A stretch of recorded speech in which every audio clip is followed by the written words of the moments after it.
What a great case officer Vladimir Putin is. He knows how to handle an asset, and that's what he's doing with the president. The Russians offered help, the campaign accepted help.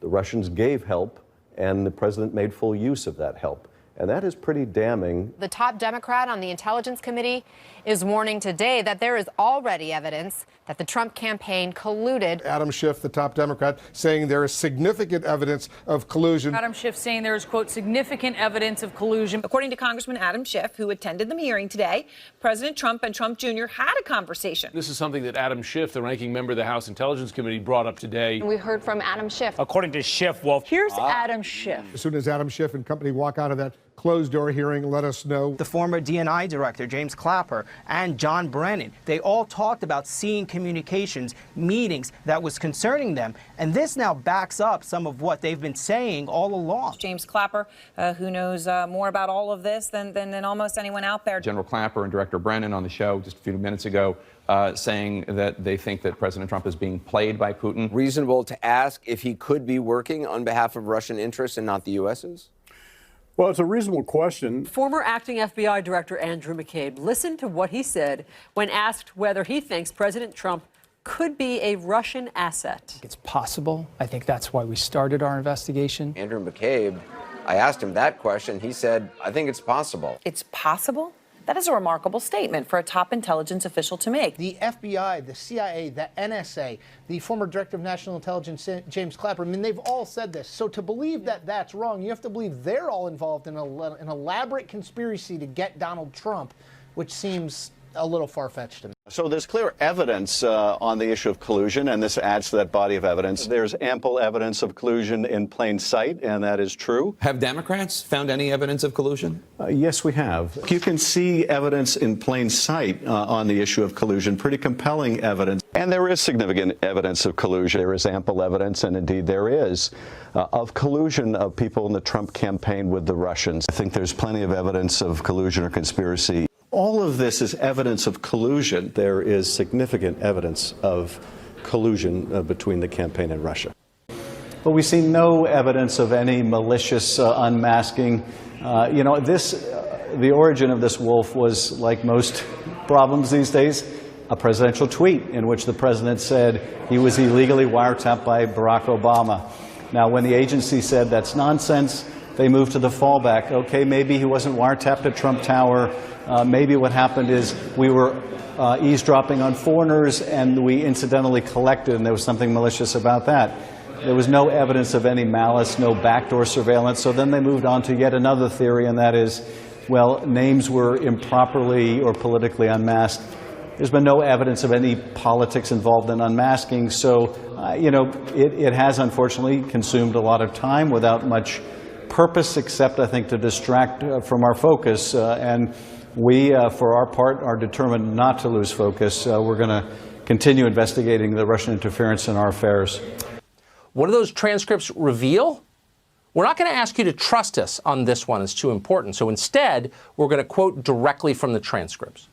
Jim Clapper, Obama's Director of National Intelligence, said this, quote, I never saw any direct empirical evidence that the Trump campaign, or someone in it, was plotting or conspiring with the Russians to meddle with the election. Now, you have said this under oath. You've said it on TV before, but I'll have you say it again. When you were Director of National Intelligence, did you see any direct evidence of collusion between General Flynn or any Trump campaign official with the Russians? No, I did not. Of course, collusion is not a formally defined term, certainly in a legal sense. But if you read the intelligence community assessment, particularly the highly classified version, and as well as the unclassified version, you won't find the C word anywhere in that report. Does the absence of evidence of collusion indicate to you that no requests for unmasking should have happened? If you had seen no evidence of collusion there, why ask for names like this in the intelligence reports? Well, there could have been, as I say, other reasons why you would unmask. Again, when you read the bald read of the report, may not tell you what exactly is going on. So, whether it was collusion or what, what you're trying to determine, does this pose a threat to national security. Way, quote, I'm not in possession of anything. I'm not in possession and didn't read or absorb information that came out of the intelligence community, end quote. National Security Advisor Susan Rice said this, quote, I don't recall intelligence that I would consider evidence. Amazing. And here's former Attorney General Loretta Lynch. Lynch was asked if she saw evidence of Russian collusion, and she replied this way, quote, I do not recall that being briefed up to me. Notice Lynch's word choice here, I do not recall. For 3 years, our entire political system, every television show, every newspaper, all media outlets revolved around the hunt for Russian spies.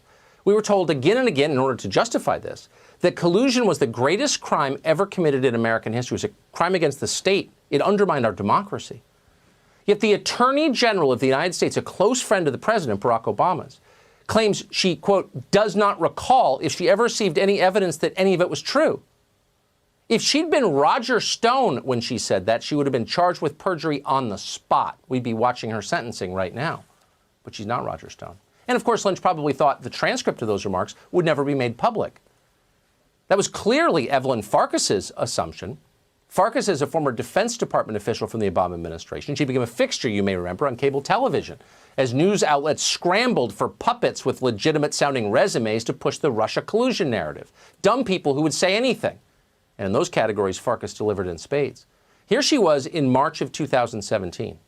I was urging my former colleagues and frankly speaking, the people on the Hill, it was more actually aimed at telling the Hill people, get as much information as you can, get as much intelligence as you can before President Obama leaves the administration, because I had a fear that somehow that information would disappear with the senior people who left. So it would be hidden away in the bureaucracy, that the Trump folks, if they found out how we knew what we knew about the Trump staff's dealing with Russians, that they would try to compromise those sources and methods, meaning we would no longer have access to that intelligence. So I became very worried because not enough was coming out into the open, and I knew that there was more. We have very good intelligence on Russia. Yeah. Mark That's why you have the leaking. Exactly. People are worried. We have very good intelligence on Russia, quote, said Dr. Evelyn Farkas. She can't take your appendix out, by the way. She's not that kind of doctor. We knew what we knew. But she didn't know anything. Farkas was lying as purely as a liar can lie. Once under oath behind closed doors, Farkas admitted that. Quote, I didn't know anything, she said. It was all lies, literally all of it, even the core claims about hacking that formed the basis of the entire story and the investigation that followed. In 2016, during the campaign, someone stole information from the DNC's email server. It wound up online and embarrassed Hillary Clinton. Democrats quickly blamed that theft on Russian agents and therefore Donald Trump, who, needless to say, was their pawn. In fact, there was never real evidence that that actually happened. The DNC, you'll remember, never allowed federal investigators to inspect their email servers. That's odd behavior for people who claim to be the victims of foreign espionage. Instead, the party servers were inspected by a third-party company called CrowdStrike. All of this coming back to you? Well, at the time, Adam Schiff's committee interviewed the CEO of CrowdStrike, Sean Henry. Schiff questioned Henry directly, personally. He asked if Henry knew when the Russians had stolen the data. Henry's reply, which we're seeing for the first time, is this, quote, as it relates to the DNC, we have indicators that data was exfiltrated. We did not have concrete evidence. We did not have concrete evidence. Later, Henry admitted he had only, quote, circumstantial evidence that the Russians were involved at all. Adam Schiff heard those words directly. He heard them from the one person who would know for certain. Schiff knew there was nothing substantial at the core of the Russian collusion story. At the very center, it was hollow. It was a sham. Schiff never even suggested this in public. Instead, he did the opposite. He spent years on television telling you it was totally real, shut up. And every single time, he was lying. And it was fairly obvious at the time if you were following closely. Schiff never produced any of the so-called evidence that the DNC server, or by the way, John Podesta's email, were hacked by the Russian government. Several times on the show, we raised the question, do we really know this? A group of retired intelligence officers wrote a long piece saying, actually, that didn't happen, and here's how we know. And we brought that up on the show. We came under enormous pressure to be quiet. You're crazy. We know that for a fact, but we didn't know it for a fact. And when Schiff came on this show, we asked him, how exactly do you know this? He never answered our question. Instead, he accused us of treason. Look right into the camera and say, I know for a fact the government of Vladimir Putin was behind the hacks of John Podesta's email. Absolutely. The government of Vladimir Putin was behind the hacks of our institution and the dumping of information. Of John Podesta's email. Not only in the United United States, States, email. but also in Europe. Okay, you're not, you know what, you're dodging. And Tucker, no, look and say, I know they did. John Podesta's emails, they hacked those. And I think that Ronald Reagan will be rolling over his grave at your carrying water for the Kremlin. I'm not carrying water for the, you're a sitting member of Congress on the Intel Committee, and you can't say they hacked. You're gonna have to move your show to RT Russian television. A normal person would not behave that way, could not behave that way. Conscience would prevent it. Adam Schiff is a sociopath. He will do or say anything to achieve power. He is unfit to hold office. He should resign. And not just Adam Schiff. The entire apparatus of official Washington has been exposed by these transcripts, as well as by the documents just released in the Michael Flynn case we went over last night. In November of 2019, government attorney Brendan Van Grack defended the FBI's decision to interrogate Flynn at the White House with no lawyer. Van Grack said this, quote, the FBI was engaged in a legitimate and significant investigation into whether individuals associated with the campaign of then-candidate Donald J. Trump were coordinating with the Russian government. In that same filing, Van Grack wrote that Flynn's phone call with the Russian ambassador, the now famous Kislyak, was of central importance. Quote, it was imperative that the FBI determine whether and why such communications with the Russian ambassador had occurred. Both of those statements from Van Grack, we now know conclusively, are lies. In its filing this week, the DOJ revealed that in early January, the FBI had already known that there was, quote, no derogatory information tying Michael Flynn to the Russian government. Nor did they need to know whether Flynn had spoken with Ambassador Kislyak. They knew for a fact he had because they were listening at the time. They had a word-for-word transcript of the call. In other words, Van Grack was lying in his filing. Now, this is not only of importance to Donald Trump, the people who work for him, or those who voted for Donald Trump. This is important to every American because things fall apart quickly when high-level officials do things like this for political reasons. Look around. Do you know anybody who trusts the government anymore?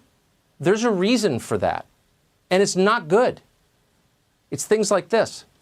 And by the way, it's not just Democrats you should blame for the corrosion of our public life. The vast majority of the Russian collusion investigation, including the testimony you just heard, the clips we just played, occurred during the first 2 years of this administration. Who ran the government then? At the time, Republicans controlled both houses of Congress and every single committee by definition. They had the power to expose this hoax and to shut it down, but they did not.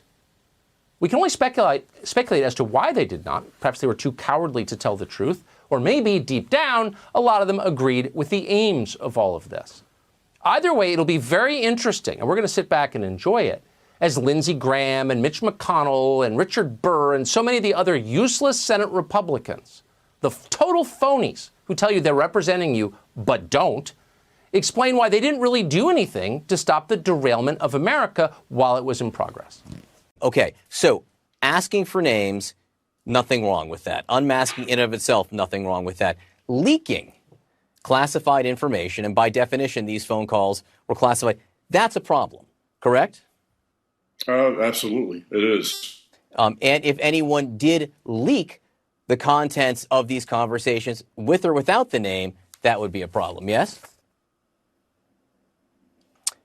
We've lost the shot. I wonder if we can at least get him on the phone to finish this. Let's try to get Director Clapper back. All right, we're going to work on getting that shot back. But joining me now is Jeffrey Toobin. Oh, absolutely not, Anderson. I mean everything I say, and everything I've said, I mean.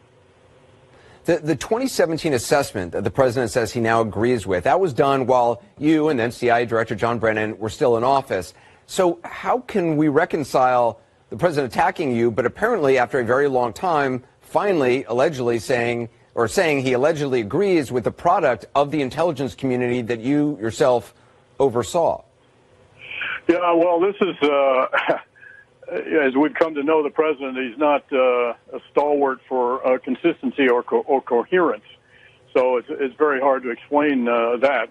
One point I'd like to make, Anderson, I don't think has come up very much before, and I'm alluding now to the president's criticism of President Obama for all that he did or didn't do before he left office with respect to the Russian meddling. If it weren't for President Obama, we might not have done the intelligence community assessment that we did that set off a whole sequence of events which are still unfolding today, notably Special Counsel Mueller's investigation. President Obama is responsible for that, and it was he who tasked us to do that intelligence community assessment in the first place. I think that's an important point when it comes to critiquing President Obama. You know, the president says, well, now